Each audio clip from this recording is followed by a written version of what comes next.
साथी मग दुश्मनी आणि आता राजकीय पुनर्वसनाची तयारी। भाजपा अद्याप नवीन राष्ट्रीय अध्यक्षांच्या शोधात आहे आणि याच दरम्यान नरेंद्र मोदी यांनी मोहन भागवत यांची भेट घेतल्याच्या काही दिवसातच मागील काही वर्षांपासून राजकीय वनवासात असलेल्या संजय जोशींच्या नावाची चर्चा भाजपच्या राष्ट्रीय अध्यक्ष पदासाठी सुरू झाली आहे। त्यामुळे एकेकाळचे मोदींचे सोबती मग विरोधक असलेले आणि उत्तम संघटन कौशल्य असणारे संजय जोशी कोण आहेत ते जाणून घेऊयात आजच्या या व्हिडिओमधून। नमस्कार, मी श्रेया, तुम्ही पाहताय महाराष्ट्र कट्टा।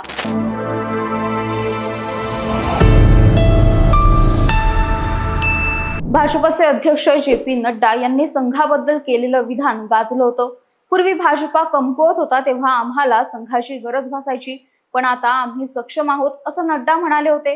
यानंतर राष्ट्रीय स्वयंसेवक संघाचे स्वयंसेवक प्रचारापासून दूर राहिले आणि गेल्या वर्षी झालेल्या लोकसभा निवडणुकीत संघ काहीसा निष्क्रिय असल्याचं दिसून आलं, ज्याचा मतपेटीवर परिणाम झाला।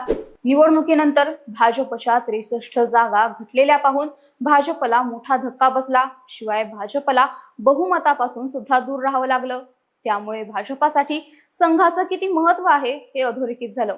म्हणूनच भाजपच्या नवीन राष्ट्रीय अध्यक्षांना संघाची पार्श्वभूमी हवी असं अनेकांचं मत आलं आणि त्यातून नवीन अध्यक्षांची शोधाशोध सुरू झाली आणि आता नवीन अध्यक्षांसाठी संजय जोशी यांचं नाव चर्चेत असल्याचं बोललं जात आहे। म्हणूनच संजय जोशी कोण आहेत ते पाहूयात। संघाचे प्रचारक संजय जोशी 80च्या दशकात नितीन गडकरींसोबत नागपुरात राष्ट्रीय स्वयंसेवक संघाच्या माध्यमातून देशसेवेत सक्रिय झाले। राजकारणात येण्यापूर्वी त्यांनी मेकॅनिकल इंजिनिअरिंगचे शिक्षण घेतले असून काही काळ त्यांनी प्राध्यापक म्हणून देखील काम केले। 1989 ते 90 मध्ये संजय जोशी यांना RSSने गुजरातला पाठवलं। नागपूरच्या संजय जोशी यांनी गुजरातमधून भाजपामध्ये मोठी सुरुवात केली। या काळात मोदी 2 वर्षांसाठी संघटनेचे सरचिटणीस म्हणून काम करत होते। त्यांना आता संजय जोशी यांची साथ मिळाली आणि दोघांनीही मिळून पक्ष मजबूत करण्यात कोणतीही कसर सोडली नाही।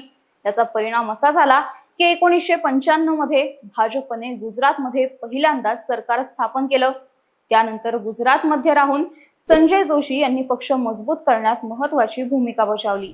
1995 मध्ये गुजरातमध्ये भाजपची सत्ता आली तेव्हा जोशी आणि मोदी यांनी एकत्र काम केले होते। मात्र शंकरसिंग वाघेला यांच्या बंडानंतर केशुभाई पटेल यांना मुख्यमंत्री पदावरून हटवण्यात आलं।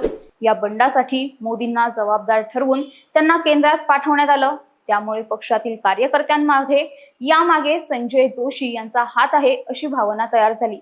मोदी केंद्रात गेल्यानंतर जोशी यांची पक्षाच्या सचिव पदावरून महासचिवपदी नियुक्ती झाली। 2001 मध्ये गुजरातमध्ये भाजपचा पराभव झाला आणि त्यानंतर मोदी पुन्हा केंद्रातून गुजरातमध्ये परतले आणि मुख्यमंत्री बनले। मोदी मुख्यमंत्री झाल्यावरही जोशी यांना पक्षाने केंद्रात राष्ट्रीय संघटन महामंत्री म्हणून नियुक्त केले। मात्र 2 नेत्यांमधील तणाव कायम राहिला। 2005 मध्ये एका सीडी प्रकरणामुळे संजय जोशी पुन्हा चर्चेत आले। या सीडी मध्ये त्यांना एका महिलेसोबत आक्षेपार्ह स्थितीत दाखवण्यात आले होते। यानंतर पक्षाने त्यांना बाहेरचा रस्ता दाखवला, पण ती सीडी बनावट असल्याचे सिद्ध झाले आणि नितीन गडकरी भाजपचे अध्यक्ष असताना जोशी पुन्हा भाजपामध्ये परतले। त्यानंतर 2012 मध्ये नरेंद्र मोदी यांनी जोशी यांना भाजपच्या राष्ट्रीय कार्यकारिणीतून राजीनामा देण्यास भाग पाडले आणि 2013 मध्ये त्यांना निवडणूक समितीतूनही वगळण्यात आलं। त्यामुळे या सीडी मागे नरेंद्र मोदी समर्थकांचा हात होता असा जोशी समर्थकांचा समज झाला आणि मोदी व संजय जोशी यांच्यामधील कटुता कायम राहिली। मोदी आणि संजय जोशी यांच्यामधील संघर्षाचा किस्सा म्हणून उत्तर प्रदेश निवडणुकींबद्दल सांगितलं जातं। नितीन गडकरी आणि संघाशी असलेल्या जवळीकतेमुळे जोशी यांना 2012 मध्ये उत्तर प्रदेश विधानसभा निवडणुकीची जबाबदारी देण्यात आली होती।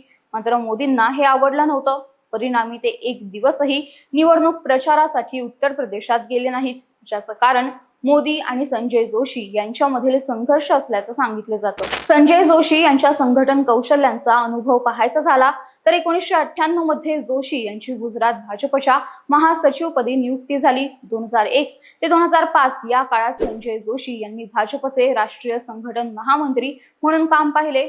या काळात त्यांच्या नेतृत्वाखाली पक्षाने हिमाचल प्रदेश, उत्तराखंड, छत्तीसगड, झारखंड, मध्य प्रदेश या राज्यांमध्ये उल्लेखनीय कामगिरी केली आणि निवडणुकांमध्ये यश मिळवलं। जोशी यांच्या संघटनात्मक कौशल्यामुळे पक्षाला अनेक राज्यांमध्ये मजबूत पायावर उभे राहता आले. मात्र गेल्या काही काळापासून संजय जोशी सक्रिय राजकारणापासून दूर असल्याचं पाहायला मिळतं. जोशी यांच्यासारख्या अनुभवी आणि संघटनात्मक कौशल्य असलेल्या नेत्याशिवाय भाजपला मोठे यश मिळवणे कठीण आहे. RSSची जवळीक आणि जोशी यांच्या स्वयंसेवक म्हणून असलेल्या पार्श्वभूमीमुळे असे मानले जाते की संघ त्यांच्या पुनर्वसनासाठी पाठिंबा देऊ शकतो. जोशी यांनी नेहमीच संघटनेच्या तत्वांना प्राधान्य दिले असून त्यांचा कार्यकर्त्यांशी असलेला थेट संपर्क हा त्यांचा मोठा आधार आहे. त्यामुळे संजय जोशी यांची भाजपच्या अध्यक्षपदी निवड व्हावी यासाठी त्यांचे समर्थक आग्रही असल्याचं पाहायला मिळतं. तर राजकीय वनवासात गेलेल्या संजय जोशी यांच्यासाठी देखील ही जबाबदारी त्यांच्या राजकीय प्रवासाला एक नवीन कलाटणी देऊ शकते असं सांगण्यात येते.